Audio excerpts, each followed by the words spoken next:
Jeħtieġ li jkun evalwat ir-rapport tal-inkjesta u jittieħdu l-passi meħtieġa. Dan kliem il-Kummissarju għall Protezzjoni tad-Dejta Xavier Kakija f'kummenti li ta' dwar il-każ ta' ħruġ ta' dejta mingħajr awtorizzazzjoni mill-Pulizija fil-każ ta' Paul Sheehan. Il-kummenti ta' Kakija xxandru l-erba' filgħaxija fil-programm Realtà.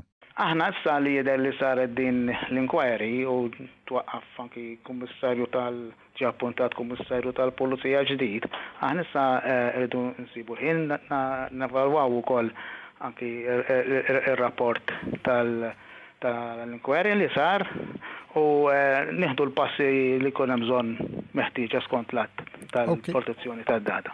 Fil-każ ta' Sheehan, it-telefonati li ħarġu u ġew imxandra mill-midja tal-Partit Nazzjonalista u l-Kap Nazzjonalista Simon Busuttil jikklassifikaw bħala ipproċessar ta' dejta personali.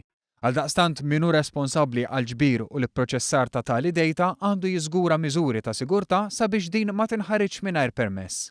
Allura dak għandu ir-responsabilità li jara li hemm sigurtà biżżejjed biex personal data ma jkunx hemm dak li ngħidulu unauthorized disclosure, ġifieri kxif mingħajr ebda awtorizzazzjoni ta' xejn, bħalma jidher illi kien il-każ. Għaldaqstant huwa ddeskriva dan bħala inkwetanti. Min-naħa tad-Data Protection Act dan il-każ huwa inkwetanti fis-sens illi la saret xi forma ta' leakage, il-kontrollur minn fejn ħarġet dak il-leakage hija inkwetanti. Għalhekk għal Kakija l-uffiċċju tiegħu mistenni jistħarreġ dan il-każ.